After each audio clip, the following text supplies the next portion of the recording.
여러분들 보직 7급 형사정책 시험을 보시느라고 수고 많으셨습니다.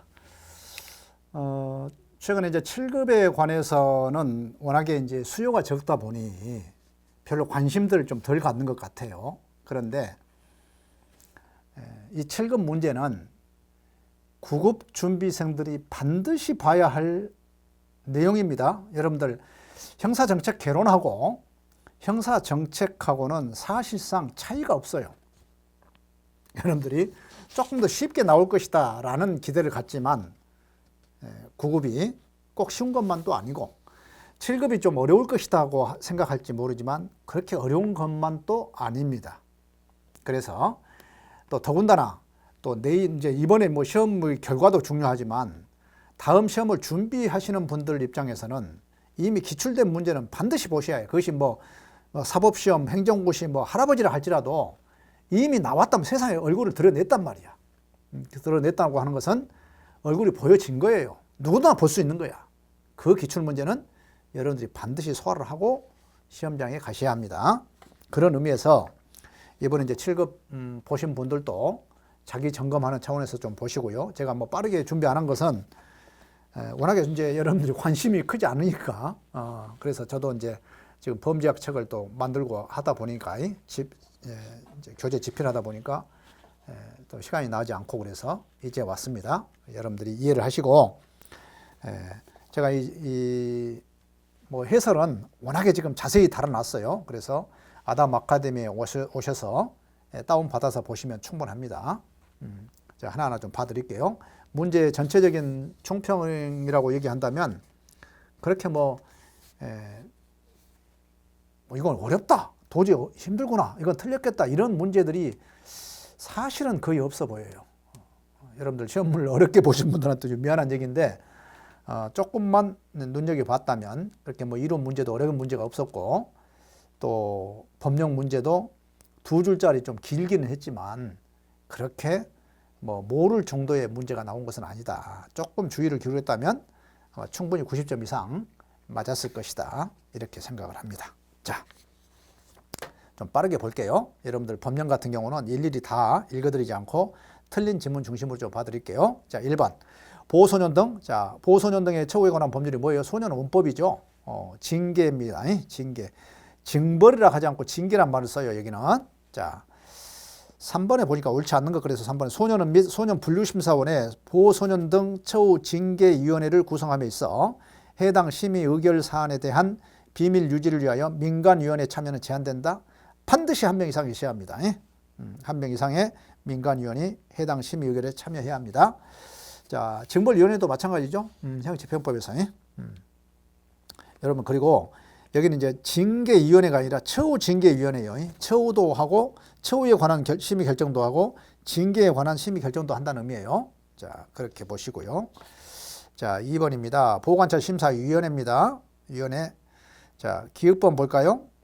보호관찰 등에 관한 법률에 따른 가석방과 그 취소의 사항을 심사 결정한다. 자, 위원회니까 뭘 해요? 심사 결정하는 일을 합니다. 그런데 니은번에 보니까 검사가 보호관찰관의 선도를 조건으로 공소 제기를 유예하고 위탁한 선도 업무를 관장한다. 자, 선도 업무를 관장해? 아니야. 이것은 보호관찰소의 업무사항이에요. 보호관찰소. 자, 디귿번 위원은 판사, 검사, 변호사, 교도소장, 소년 원장, 경찰서장. 경찰서장은 여기 왜 들어올까? 의미가 없어요. 틀렸고요. 그래서 니은과 디귿입니다. 니을번은 이제 공무원이 아닌데 민간인도 들어있단 말이죠. 보호관찰 심사위원회. 그렇기 때문에 공무상 비밀 누설, 수뢰, 사전 수뢰, 알선 수뢰 이런 것들은 공무원으로 보겠다. 이런 얘기입니다. 자, 3번 암수범죄. 늘 나오는 문제죠. 옳지 않는 거 그랬어요. 3번에 수사기관에 인지됐어. 해결되지 않는 범죄는 암수범죄 개념에서 제외된다? 아니지. 상대적 암수범죄죠. 찾아내야지. 암수범죄 개념에서 넣어야 그 사건에 대한 어떠한 사건, 살인이면 살인, 아니면 뭐 경제사범, 성범죄면 성범죄, 그러한 것들을 전체적인 규모를 알 수가 있단 말이야. 이거 빼버리면 안 되죠. 자, 4번 치료감호법입니다. 치료감호제도 옳지 않는 것 그랬어요. 2번에 보니까 검사는 성적 가학증 등 성적 성벽이 있는 정신성적 장애인에 대해 정신건강의학과 등의 전문의의 진단이나 감정 결과에 따라 치료 감호를 청구해야 한다. 여러분 완전치가 않아. 그래서 제가 뭐라고 그랬어요? 알마고, 정성성고, 심장고 이렇게 암기하라고 그랬죠. 자, 심장고는 뭐야? 심신장애인으로 금고 이상의 형에 해당하는 범죄를 한 자. 그런데 정성성고는 뭐야? 정신성적 장애로 성폭력으로 금고 이상이에요. 성폭력 범죄잖아요. 그러니까 이 사람이 정신성적 문제가 있는 사람이야. 그런데 다른 범죄를 했어. 강도를 했어. 살인을 했어. 이거 다 관계없어. 정신성적 문제가 있는 사람은, 장애가 있는 사람은 성범죄를 해서 금고 이상에 해당되어야 진단이나 감정을 받도록 되어 있어요. 그래서 2번은 불완전한 문제인 겁니다. 5번으로 갑니다. 양형의 합리화죠. 자, A번 볼까요? A번. 공판 절차를 사실 인정 절차와 양형 절차로 분리했다. 제가 항상 하는 얘기지만 우리나라 절차가 아니야. 우리는 처음에 피고인 이제 기소가 되잖아요. 그러면 그냥 이놈이 유죄건 무죄건 뭐요? 사실심리가, 그러니까 사실심리라는 것은 유무죄를 따지는 거거든. 그런데 그때 뭘까지 따져? 양형까지 따진다니까. 그래서 원래 이것은 공판 절차 2분론에 의해서 사실심과, 제가 지금 팔이 안 좋아. 그래서 이해를 하세요. 자, 사실심과 양형 절차, 사실심을 해보니 이건 유죄야. 이때 뭘 해요? 양형 절차에 들어간다니까. 양형 절차에. 그래서 공판 절차 2분론에 해당한다 이렇게 보란 얘기예요. A번은. 자, B번. 판결 전 피고인의 성향과 환경을 과학적으로 조사하여 양형의 기초 자료로 이용하는 제도, 판결 전 조사 제도. 그렇죠. 지금 우리나라는 상당히 지금 확대돼서 지금 들어와 있는 겁니다. 판결 전 조사 제도. 자, C번. 법관의 양형을 일정 부분 통제할 수 있도록, 법관 지 맘대로 하다 보니까 지역별로 너무 편차가 많더라. 사람에 따라서, 판사에 따라서 너무 편차가 많더란 얘기야. 그것을 통제하기 위해서 양형 기준표를 개발하는 것을 주된 임무로 삼는 제도 뭐냐 했더니 양형위원회 설치 및 운영이야. 양형위원회는 대법원에가 있습니다. D번. 특정 범죄에 대해서 어떤 형벌과 어느 정도 형량이 선고될지를 예측할 수 있게 만드는 업무 지침, 양형 기준표. 이렇게. 양형 기준표를 그러면 누가 만들까? 양형위원회에서 만들어줘요. 이딴 말이 두꺼워. 그래가지고 그걸 보고 판사들이 참고를 합니다. 자, 6번이에요. 자, 특정 중대범죄 피의자 등 신상정보 공개에 관한 법률상 신상정보 공개에 대해서 설명을 옳지 않는 거 그랬어요. 여러분들 피의자야, 피의자. 이 법이 왜 중요하냐면 피고인한테, 검사가 피고인한테 형이 확정된 사람한테 그 사람의 신상 정보를 공개하는 것도 사실은 버거운 일인데 이건 피의자란 말이에요. 피의자. 피의자 또는 피고인이라. 아직 지금 형이 확정되지 않아. 무죄 추정을 받고 있는 사람이야. 그런데 너 공개하겠어 이런 얘기야. 신상 공개. 자, 1번부터 볼까요? 수사 및 재판 단계에서 신상 정보의 공개에 대해서는 다른 법률의 규정에도 불구하고 특정 중대범죄 피의자 등 신상 정보 공개에 관한 법률을 우선 적용한다. 2번. 특정 중대범죄 사건의 피의자가 미성년자인 경우에는 신상 정보를 공개한 아이들은요. 19세 미만은 공개 대상이 아닙니다. 설사 그 사람이 범죄를 했다 할지라도. 3번. 검사와 사법경찰관은 피의자의 얼굴을 공개하기 위해서 필요한 경우 피의자를 식별할 수 있도록 피의자의 얼굴을 촬영할 수 있고 이 경우 피의자는 이에 따라야 한다. 4번. 자, 검찰총장, 경찰청장은 신상정보 공개 여부에 관한 사항을 심의하기 위해서 신상정보 공개 심의위원을 두어야 한다. 둘 수 있다 그랬어요. 둘 수 있다. 어려운 조문들 아니니까. 그런데 피의자 등 무죄 추정을 받고 있는 현재 조사나 수사나 재판을 받고 있는 대상을 공개해버릴 수가 있구나. 이런 내용을 담고 있는 법률이다 이 말이에요. 자, 7번. 형벌과 보완처분에 대한 설명 옳지 않는 것 그랬어요. 자, 3번에 보니까 대체주의가 있죠. 대체주의. 보완처분에 대해서도 형벌의 목적을 달성할 수 있는 경우 형벌을 폐지하고 이를 보완처분으로 대체해야 한다. 이런 의미가 아니야. 자, 형벌은 책임주의에 의해서 선고 다 돼. 형벌은 책임해라. 그런데 그 집행 단계에서는 뭐라고요? 보완처분에 의해서 대체할 수 있다는 얘기야. 자, 우리 대표적인 게 뭐예요? 우리 치료감호법. 응? 자, 범죄를 했어. 그런데 심장고, 알마고, 정성선고에 의해서 뭔가 문제 있는 상태로 정신병적 소지를 가지고 범죄를 했단 말이야. 환경 가지고. 그런데 형벌도 때릴 수가 있고 보완처분도 때릴 수가 있어. 치료감호도. 그런데 치료감호를 두 가지를 때렸을 때 치료감호로 있었던 기간은 형벌로서 대체해준다. 이런 의미를 갖고 있는 거예요. 대체주의는. 자, 3번은 틀렸다. 자, 8번입니다. 스토킹 처벌법이 다툼이 있는 경우 판례에 의한다. 뭐 2번 가지고 좀 논란이 될 수는 있어요. 2번이. 자, 2번 봐봐. 자, 법원이 기존에 내려진 잠정 조치 결정 당시에 스토킹 범죄 사실과 동일한 스토킹 범죄 사실만을 이유로 한 새로운 접근 금지 잠정 조치 결정을 하는 경우 각 2개월의 범위에서 2차례에 한해서만 추가로 가능하다. 그래서 자, 2개월이라고 하니까 지금 법령으로는 3개월로 돼 있거든. 그러니까 이거 틀린 것 아닙니까? 틀린 거 아니야. 판례라니까. 다툼이 있으면 판례라고 했잖아. 그러니까 이것은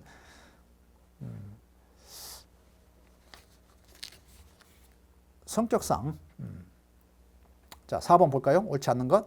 자, 상대방을 따라다니는 행위가 일반적으로 볼 때 이를 인식한 상대방에게 불안감 또는 공포심을 일으키기에 충분한 정도라고 평가되더라도 현실적으로 상대방이 불안감 내지 공포심을 갖지 않았다면 스토킹 행위에 해당하지 않는다? 그렇지 않아. 앞뒤를 종합적으로 봐서 설사 상대방이 불안감을 느끼지 않았더라도 아니 간땡이가 튼튼하단 말이야. 간이. 간담이 썬하다 이런 얘기 하잖아요. 간과 담을 말해. 안에 있는 장기가 있는데 이 장기가 튼실한 사람들은 확실히 뭐예요? 놀라지도 않아.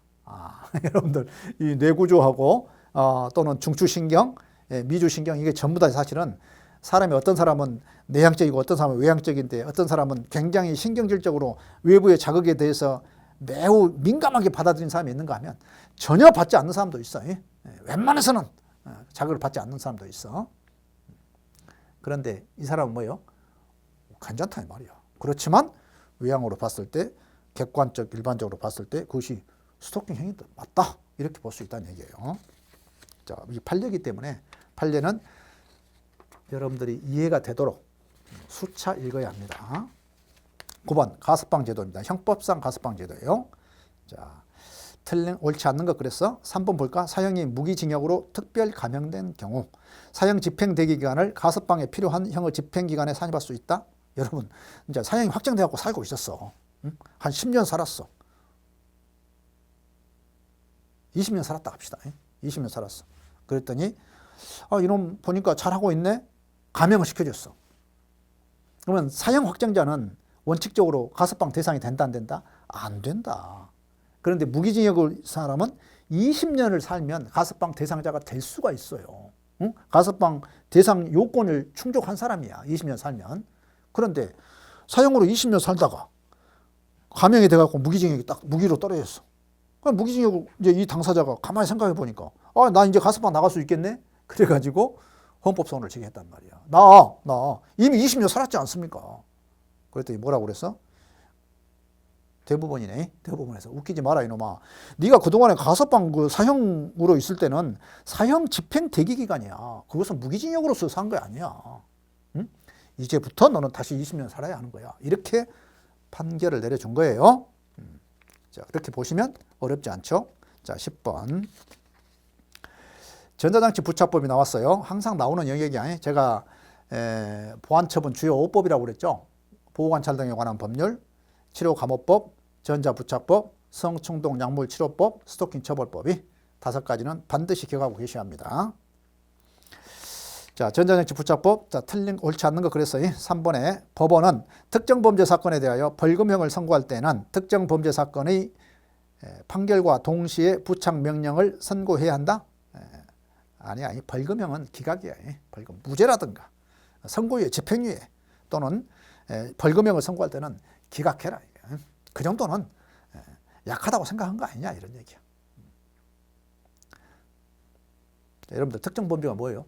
성미, 살강, 스 그랬죠. 성미 급한 놈이 살인하고 강도한다니까. 그리고 거기다가 스자 하나 딱 붙잖아. 스토킹 범죄까지.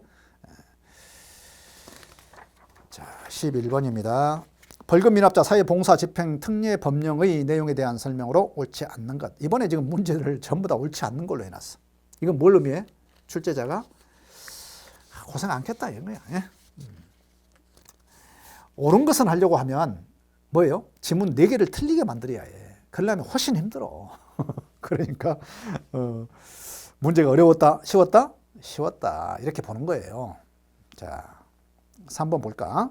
법원은 사회봉사를 허가하는 경우 벌금 미납자의 경제적 능력, 사회봉사 이행에 필요한 신체적 능력, 주거의 안정성 등을 고려하여 사회봉사 시간을 산정해야 한다? 아니야. 사회봉사 시간은 노역장 유치 기간에 상응해야 해. 응? 그렇게 노역장 유치 가서 살 것을 가지고 대비해서 해야지. 무슨 뭐 신체적 능력이 그러면 몸에 신체적 능력이 있으면 더 시킬 거야? 아니란 말이야. 12번. 자, 보호소년 등 이거 뭐라고요? 소년은 원법이라고 그랬어. 자, 옳지 않는 것. 자, 1번. 보호소년이 사용하는 목욕탕, 세면실, 화장실에 전자장비를 설치하여 운영하는 것은 자해 등의 우려가 큰 때만 할 수 있다. 여러분, 이건 이제 말장난이야. 자칫하면 넘어가. 전자장비냐, 영상장비냐 이거야. 영상장비란 얘기야. CCTV란 얘기야. 자, 왜? 목욕탕은 뭐야? 옷을 벗고 목욕을 하잖아. 세면실, 그러죠? 세수하고, 또 화장실 마찬가지죠. 이런 곳에는 사생활의 비밀, 그러니까 나의 신체의 비밀이 드러날 수가 있단 말이야. 그런데 CCTV로 쫙 보고 있어. 함부로 하면 되겠어? 안 된다 이 말이야. 일반 전자장비는 괜찮아. 그런데 전자 영상장비는 할 때는 그것을 은밀한 곳을 보려고 할 때는 어떻게 해라? 자해 등의 우려가 큰 때만 할 수 있다 이런 얘기야. 큰 때요. 자, 전자장비가 아니라 전자 영상장비입니다. 자, 13번으로 갑니다. 자, 통제 이론 나왔어요. 라이스, 나이, 레클리스, 허쉬 자동적으로 나와야 매우 중요한 사람들이야. 라이스 누구야?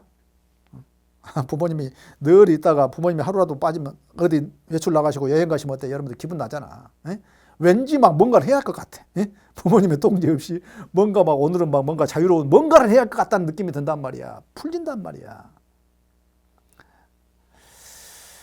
자, 4번에 볼까? 허쉬는 IABC라고 그래서 IABC.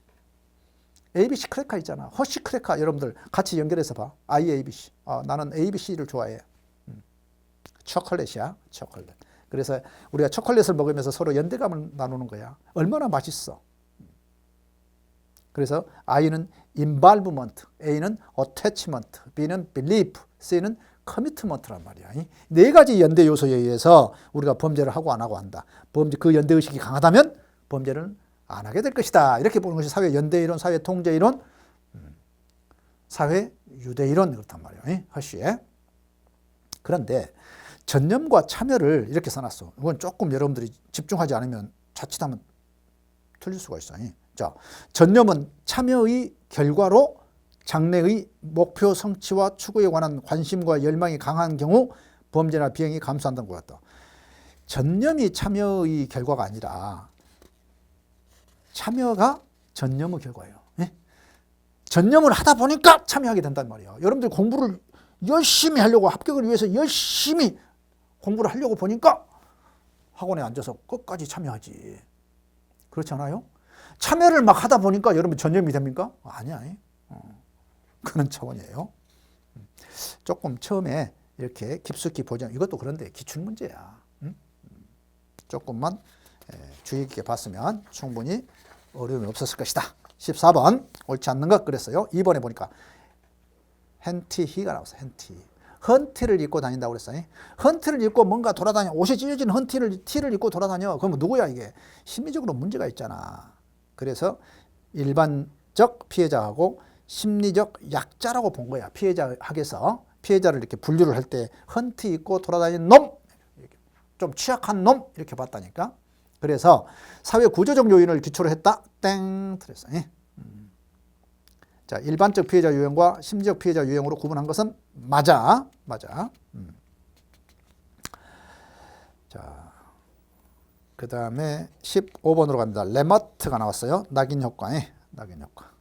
이 낙인 이론은 반드시 나와. 왜 나올까? 우리가 기본적으로 형벌 체계는 국가를 주도한 일반적인 우리가 모두가 갖고 있는 일반적인 생각이란 말이야. 범죄를 하면 때려잡아야지. 그것이 국민적 감정이고 우리가 믿고 있는 사회 질서를 위한 우리의 기본적인 생각이란 말이야. 기초에 깔려있는 생각이란 말이야. 그런데 그렇지 않다고 얘기한단 말이야. 응? 국가 시스템에 대해서 들이받고 나온 것이 뭐야? 낙인 이론이란 말이야. 니네가 말이야. 그놈 처벌해갖고 문제가 발생한 거 아니야?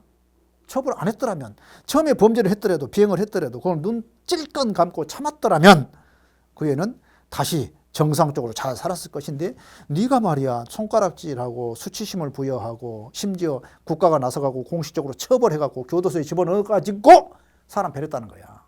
이게 낙인 이론이야. 그렇기 때문에 이 국가의 형벌 시스템을 갖다가 반대하고 있기 때문에 주목받는 거야, 이게. 그래서 낙인 이론은 반드시 출제가 되는 거예요. 그래 중요한 거야. 큰 놈하고 들이받았기 때문에 중요한 거란 말이야. 오명씌우기. 제도적 강제의 수용. 자, 하나하나 볼까, 이거? 이론이니까 우리가 이해를 해야 해. 자, 1차적 일탈자에 대해서 도덕적 열등화. 이런 너는 맛 오명을 씌워가지고 정상적인 자아 정체성을 회복하는데 곤란해진다. 그렇죠? 너 인마 쓰레기잖아, 인마. 이런 얘기야. 제도적인 강제의 수용. 이건 뭐요?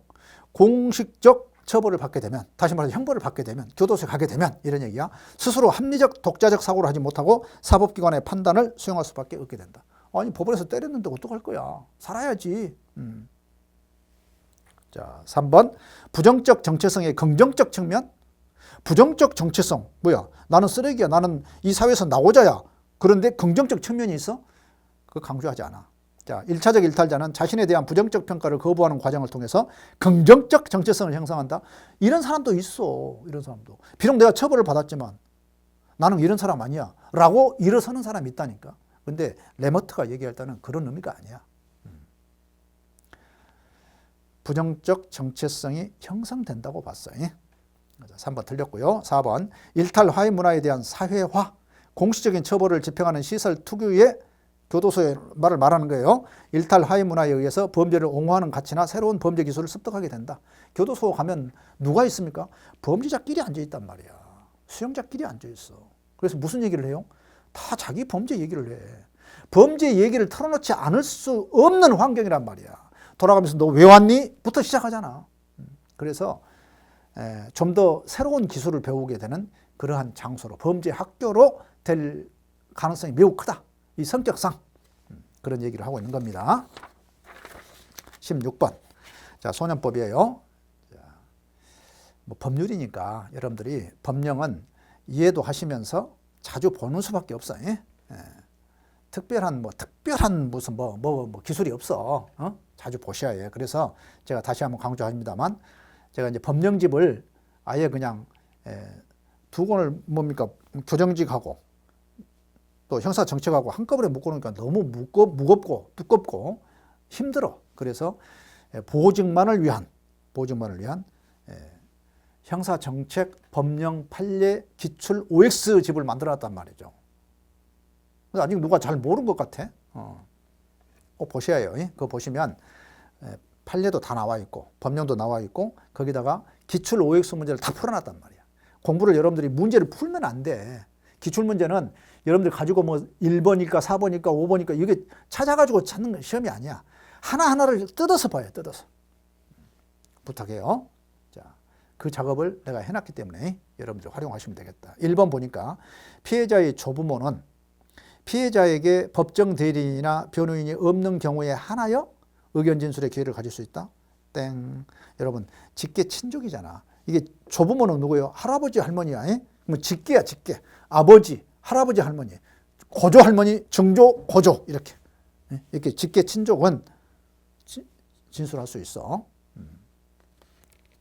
자, 법정 대리인이나 변호인이 없는 경우에 하는 것이 아니라 직접 의견을 진술할 기회를 주도록 하고 있습니다. 신청했을 때. 자, 17번입니다. 디르갱이 나왔어요. 디르케임, 디르갱, 디르캠 다 같은 얘기예요. 시험 출제자가 어디서 공부를 했느냐, 유럽에서 했느냐, 미국에서 했느냐에 따라서 각자가 사람 읽는 것도 다 다르게 읽어. 독일에서 사람은 디르카임이라고 읽는 사람도 있어요. 디르카임. 오케이. 미국은 디르케임. 또 어디요? 프랑스는 디르갱. 이렇게. 각자가 읽어. 그래서 이 글을 어떻게, 이름을 어떻게 읽느냐에 따라서 이 사람이 학문적 배경이 무엇이지? 라고 우리는 추정해 볼 수가 있어. 그러면 미국 사회학을 공부한 사람인가? 아니면 형법학을 공부하고 형사정책을 공부한 사람인가? 이렇게 볼 수가 있다니까. 여러분들, 형사정책은요, 지금 현재 우리 형사정책은 순수 형사정책학자들이 다 내는 게 아니야. 범죄학을 하고 공부하신 분들이 많이 관여를 해. 문제를 보면 이미 그렇게 가고 있어. 그래서 범죄학과 형사정책을 여러분들이 이분법적으로 보지 말란 얘기야. 자, 17번 옳지 않는 거 그랬어요. 자, 1번 자살 유형을 아노미 자살, 이기적 자살, 이타적 자살, 운명적 자살로 구분했다. 오케이. 2번 급격한 경제 성장기보다 급격한 경제 침체기의 아노미적 자살의 빈도가 더 높다고 주장했다. 땡. 이게 여러분들 경제가 막 잘 되잖아요. 돈이 막 엄청나게 막 벌리잖아. 이럴 때 모든 사람이 다 같이 돈을 같이 벌면 좋은데 그렇지가 않다는 게 문제야. 상대적 박탈감, 상대적 빈곤에 빠진 사람들이 있어. 이럴 때 문제가 발생하는 거야. 침체기에는 뭔가 너도 안 되고 나도 안 되고, 그래서 동병상련이라고 그래. 그런데 급격한 경제 성장기는 내가 따라가지 못하는 경우가 생긴다. 그럴 때 아노미가 뭐야? 규범이 사라져. 규범력이 없어져. 무규범 상태가 돼. 멘붕 상태가 된다는 얘기야. 그래서 자살의 빈도가 높아진다. 이렇게 본 거예요. 18번입니다. 자, 학자들 여러분들 반드시 기억하라고 그랬어요. 원래 이론을 볼 때는 이론만 공부하시면 안 돼요. 그래서 범죄학이나 형사정책을 공부하신 분들이 어떤 오류에 빠지냐면 공부할 때는 다 이해가 돼. 그런데 시험장에 가면 이거 뭐야 이거. 사람을 연계시키지 않았기 때문에 그래. 왜? 이 이론들은 전부 다 사람하고 연결돼 있어. 그 사람의 거야. 그 사람의 거란 말이야. 그러니까 그 사람이 무슨 말을 했지? 연결해야 해. 그래서 앞에다가 반드시 사람 이름을 같이 연결해서 암기하고 이해하시란 얘기예요. 자, 니을번 볼까? 니을번. 따르뜨가 나왔어요. 따르뜨, 타르드. 이건 미국에서 공부하고 온 사람 같아. 프랑스 사람이거든. 그러니까 따르뜨 이렇게 읽는 것이 맞지. 학습이론에 따르면 사람들이 왜 범죄를 저지른가에 대한 질문보다는 왜 누군가는 규범에 순응하며 합법적인 행동을 하는가? 자, 이 질문이 뭐예요? 통제 이론이잖아. 따르드는 우리말 따르다에서 왔어. 그러니까 학습이야. 그러니까 모방의 법칙을 얘기하고, 모방은 뭐야? 배운다는 거잖아. 남의 것을 보고 배우는 거야. 모방의 법칙. 그래서 학습이론이라고 이 서덜랜드가 이 따르뜨의 이론을 가져와서 조금 더 구체화시켰단 말이야. 배우는데 어떻게 배워? 직접적인 접촉을 통해서 배우는 거야 라고 얘기했고, 근래전은 아니야, 직접적인 접촉이 아니더라도 이렇게 그 사람을 위인을 내가 담고자 하는 그런 마음을 가지고 동일시함으로써 배우기도 해. 그래? 꼭 반드시 그래야 하는 거야? 아니야. 스키너는 또 뭐라고 그래? 강화가 일어나요. 강화. 뭔가 보상에 따르면 돈을 엄청나게 벌거나 칭찬을 받게 되거나 그러면 배우게 돼. 이렇게 얘기했단 말이야. 그랬더니 반두라가 뭐라고 그래? 아니야. 그렇게 반드시 강화 있어야만 된 것이 아니라 TV 보고도 배워. TV 보고. TV에서 누군가가 상을 받는 거 보고 야, 나도 저렇게 해야겠다. 이렇게 배운다니까. 그랬더니 그 이론들을 가지고 종합을 해서 에이커스가 사회학습 이론을 얘기한단 말이야. 이게 전부 다 지금 뭐야? 하나의 틀 속에 들어있는 거야. 그러니까 단순하게 하나하나 이렇게 외우는 것이 아니라 다 연계가 돼 있어. 프로이드의 이론에서 행동주의 이론으로 행동주의 이론이 어떻게 발달했는지를 봐야 하고, 또 인지주의 이론 어떻게 발달했는지를 이렇게 한꺼번에 정리가 되어야지 여러분들 지식이 편령이 되지 않고 연계성이 있고 구조화되고 체계화될 수가 있다는 얘기야. 자, 서덜랜드 나왔는데 차별적 접촉 이론 나왔죠. 차별적 조제 이론, 차별적 접촉 이론 그렇습니다. 베커는 뭐야? 비켜! 내 자리 비켜! 한번 교도소 다녀오면 그냥 범죄인이 돼버려. 그 사람은 어떤 사람이든지 간에 그 사람이 아무리 그동안에 성실한 사람이었던 간에 저 사람은 전과자 아니야? 딱 이렇게 본단 말이야. 주지위가 돼버려. 일탈자라는 낙인이라고 그랬어요. 자, 지위, 자, 주지위가 되기 때문에 그랬다는 말이에요. 자, 디귿번에 뭐요? 뭐든, 아무튼, 아노미 이론을 얘기하는 거야. 아무튼. 아노미 상태에서는 개인의 적응 방식 중 혁신형, 이노베이션이야. 혁신형은 범죄자들이 전형적인 적응 방식이다. 문화적 목표는 수용하지 마. 돈을 많이 벌겠다 이거야. 그렇지만 제도화된 수단은 거부하는 형태이다. 좋아요. 19번. 소년법상 보조인 선임과 국선 보조인. 자, 여러분들 이거 조심해서 읽어야 해. 이제 해설을 우리 이제 연구실장님이 이제 아주 집중력이 좋아요. 그래서 잘 다는데 5초 연락이 왔어. 아니 19번 이게 답이 없어 보이는데요. 그래서 뭐가 어때서 그랬더니 디귿번이 아무리 봐도 이렇게 답이 없습니다. 그래서 잘 봐. 디귿번 봐요. 사건 본인이나 보호자가 변호사를 보조인으로 선임하려면 선임부 판사의 허가를 받아야 한다. 자, 사건 본인이나 보호자, 자, 보호자가 사건 본인이나 보호자가 변호사를 보조인을 할 때는, 자, 보호자나 변호사를 보조인으로 선임하려면 법원 허가 필요 없습니다. 자, 그래서 1번 틀렸어요. 디귿번. 자, 디귿번 볼까? 소년부 판사는 보호자인 보조인이 소년의 이익에 반하는 행위를 할 우리가 있다고 판단되는 경우 보조인 선임의 허가를 취소할 수 있다. 자, 소년부 판사는요, 국친주의에 의해서 아버지적 입장에 있습니다. 그래서 굉장히 직권주의야. 자, 일반 우리 형사사건하고 달라. 소년부 판사는 보호자야, 보호자 한마디로. 그렇기 때문에 소년에게 불리한 상황이 온다 그러면 직접적으로 간섭을 할 수가 있어요. 그런데 이걸 자세히 봐봐. 자, 자, 일반 보조인이 소년의 이익에 반하는 행위를 하면 당연히 땡 자를 수가 있어. 그런데 보호자인 보조인이었어. 그런데 보호자는 누구야? 아까 봤던데 보호자하고 변호사를 보조인으로 할 때는 법원에 허가를 전제로 한다 안 한다? 안 한다.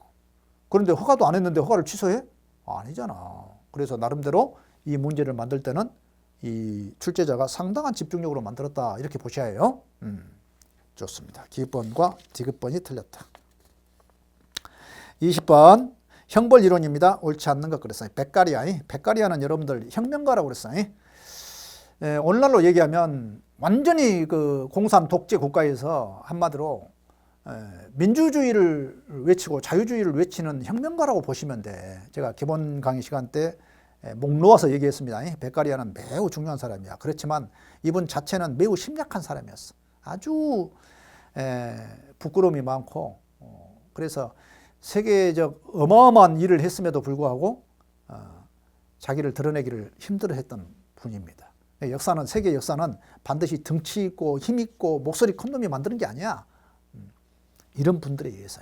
오죽하면 기자들이 막 뭡니까 카메라 쫙 들이고 쫙 사진을 찍는데 쓰러져 버렸다니까. 왜? 멘붕하고 공황 상태에 빠져가지고 쓰러져 버린 분이에요. 자, 어쨌건 백가리아 사형을 폐지하자. 종신노역형으로 대체할 것을 주장했다. 사형 폐지론자입니다. 자, 2번 헤겔은 절대적 형벌론자였으며 범죄 행위는 법의 부정이며 형벌은 법의 부정을 부정하는 것이다. 이렇게 얘기했어요. 헤겔. 처음 들어봤죠, 여러분들. 자, 칸트가 나왔어요. 헤겔과 칸트는 매우 중요한 인물들이야. 그 당시에 철학자로서. 자, 칸트는 응보 이론을 옹호했고 형벌은 일정한 목적을 추구하기 위해서 존재하는 것이 아니라 범죄자에게 고통을 주는 그 자체가 가치 있는 것이다. 여러분들 많은 그런 생각하죠. 범죄인들, 쓰레기들 처벌이나 엄격하게 하지 뭘 인권을 얘기하고 그래. 이런 생각을 많이 갖고 있단 말이야. 그런 것처럼 헤겔과 칸트도 비슷한 생각을 갖고 있었어. 잘못했으면 잘라야지. 목을 쳐야지. 응보론자라니까. 절대 형벌론자들이야. 그런데 이름을 봐봐, 이름을. 헤겔. 해골. 사형 전치론자들이에요, 이 사람들. 칸트도 맞아. 칸트. 잘라. 이름이 두 자짜리는 대부분 루소 전부 다 사형 전치론자입니다. 그런데 네 개짜리가 이름이 네 개, 다섯 개 이름을 갖고 있는 글자를 갖고 있는 사람이 하나가 딱 끼어 있어. 비트럼메어. 이름 속에 들어있잖아. 비트럼메라 이거. 비트럼메라. 사형 정치론자, 전부 다 이게 헤겔, 칸트, 그런 사람들 얘기하는 거야. 예? 자, 포에르바흐, 이름 자체가 뭐야? 포에르바흐. 상당히 겁을 많이 주는 거야. 이게 심리적인 강제설을 얘기하거든. 형법을 딱 만들어 놓고 이 형법을 잘 지켜라. 법대로 지켜라. 그래서 그러면 법을 만들어 놓고 다른 사람들 모든 국민들이 이거 따라라 이런 얘기야. 우리는 뭐라고 그래? 모든 국민, 이것을 우리는 일반이라고 그래. 일반 예방주의를 강조했다. 그런데 보니까 뭐예요?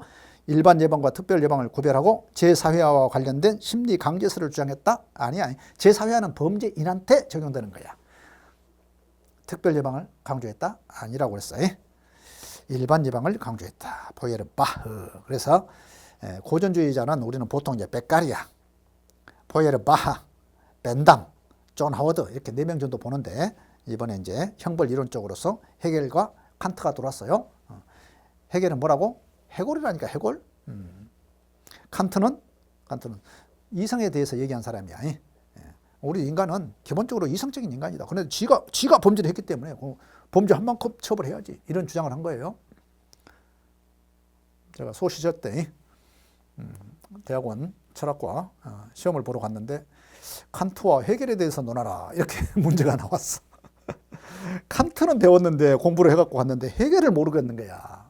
내가 참 지금도 오싹합니다. 자, 21번 소년범죄 형사처분 옳지 않는 것 그랬어요. 자, 3번 볼까? 자, 법령이니까 제가 뭐 설명할 필요가 없어. 자, 3번 소년이 법정형으로 장기 2년 이상 유기형에 해당하는 죄를 범한 경우에 그 소년에게 선고할 수 있는 장기형의 상한은 10년, 단기형은 5년이야. 그런데 5년이지만 소년에 대해서 무기형으로 처한 경우에는 장기형의 상한이 15년이다. 애매한 소리 해놨죠. 여러분들 안 들어본 거잖아. 뭔가 이상하잖아. 응? 죄를 범할 때 18세 미만인 소년에 대하여 무기형을 할 때, 사형이나 무기형을 할 때 뭐예요? 15년의 유기형으로 처한다. 그랬죠. 틀렸죠? 좋아요. 자, 22번입니다. 소년법상 조사와 소년분류심사원 옳지 않는 것 그랬어요. 1번에 보니까 조사관은, 자, 여러분들이 왜 조사관이라는 말을 쓸까? 수사관이라는 말 안 쓰고? 소년법에서 여기 조사관이라는 말이 나오면 이것은 보호처분 대상자를 얘기하는 거야. 소년부 법원에서 하잖아. 검사나 수사기관에서 하는 게 아니야, 이것은. 구분하셔야, 용어를 구분하셔야 해. 자, 조사관이지만 이것은 수사관이랑 똑같아. 소년부 판사의 명을 받아 사건 본인이나 보호자를 신문할 수 있지만 참고인에 대한 신문은 허용되지 않는다? 허용돼요. 자, 사건 본인, 보호자 또는 참고인의 신문이나 그 밖에 필요한 사항을 조사하도록 명할 수 있다. 그랬어요. 그런데 소환하잖아, 소환. 나오시오! 했는데 안 나가! 이런단 말이야. 이런 경우는 본인이나 보호자는 동행을 시킬 수가 있어. 그런데 참고인은 뭐예요? 동행영장을 발부할 수 없어. 자, 그런 차이점이 있고요. 자, 23번 코헨입니다. 코자가 나오면 뭐라고? 비자가 나와야 해. 코, 비자야. 코. 여러분들 이 코가 영어로 한자로 비자야. 코 비자야. 그래서 코헨이 나오면 비행적 하이문화 이론 이렇게 나가야 합니다. 옳지 않는 것 그랬어요. 자, 이 얘기가 나오면 무조건 부정성, 악의성, 비공리성, 비합리성 이 말이 떠올라야 해. 자동으로 있어야 해. 자, 이번에 운명주의가 나와서 페이털리즘, 운명주의가 나와서 이것은 누구예요? 밀러란 말이야. 밀러. 자, 밀러의 하이문화 이론. 자, 비행이란 말이 안 들어가 있어. 하이문화 이론이야. 코헨의 비행적 하이문화 어떻게 달라? 밀러의 하이문화는 밀렸단 말이야. 응? 다리 밑으로 밀려갔어. 주류 계층에서 밀려가지고 지네들끼리 똥돌 뭉쳐가지고 자기들끼리 놀아. 그런데 자기들끼리 노는 방식이 거칠어. 그래서 뭐예요? 중류층하고 주류층하고 부딪혀 갈등을 가져. 그래서 그것이 범죄로 인식되는 거야. 그런데 비해서 이 코헨의 비행적 하이문화는 비행을 저질러 적극적으로. 왜? 중산층에 대한 거부감 때문에. 본인이 학업에 참여하고 뭔가 역할을 해야 하는데 그 지위를 박탈당했어. 그래서 기분 나빠. 그래서 가서 범죄를 하긴 하는데 그 범죄가 어떤 범죄야? 저항적으로 하는 거예요. 발로 차버린다니까. 책상 발로 차버리고 남의 물건 있으면 뺏어가지고 쓰레기통에다 던져버려. 자, 밀러의 하이문화는 쓰레기통에다 던지는 게 아니야. 자기가 쓰려고 가져와. 그런데 비행적 하이문화는 그게 아니야. 내가 돈 벌려고, 내가 그것을 사용하려고 이런 개념이 아니라니까. 저놈한테 골탕을 먹이려고 하는 거야. 저항이란 말이야. 그 부정성이 뭐예요? 사회의 지배적 가치체계에 무조건 거부 반응을, 거부적이야. 악의성은 뭐야? 다른 사람이 고통당하는 모습에서 열심히 뭡니까? 요약서를 써놨는데 내일 모레 시험인데 오늘날 그게 사라져. 그런데 그 책을 지가 공부하려고 가진 것이 아니라 뭐요? 너 골탕 좀 먹어봐라 이런 얘기야. 자, 비공리성은 뭐요? 물질적 이익보다 동료로부터 얻는 신망과 영웅적 지위 때문에 범죄를 저진다고 것이다. 이것도 꼭 좋은 얘기는 아니야. 비공리성이란 건 뭔 얘기냐면 공리란 말 자체를 여러분 이해를 하셔야 해. 미래지향적이다 이런 얘기야. 실리적이다. 나한테 이익이 되느냐 얘기야. 이익이 되는 것을 한 것이냐? 아니란 얘기야. 비합리성, 비실리성, 비공리성 이런 말을 써. 이것은 별로 도움이 안 되는데 그냥 했다 이런 얘기야. 그리고 아까 우리 지금 운명주의 나왔죠. 밀러가 얘기한 것을 저는 떼서파 이렇게 암기하라고 했어요. 떼서파. TTESPFA. 떼서파.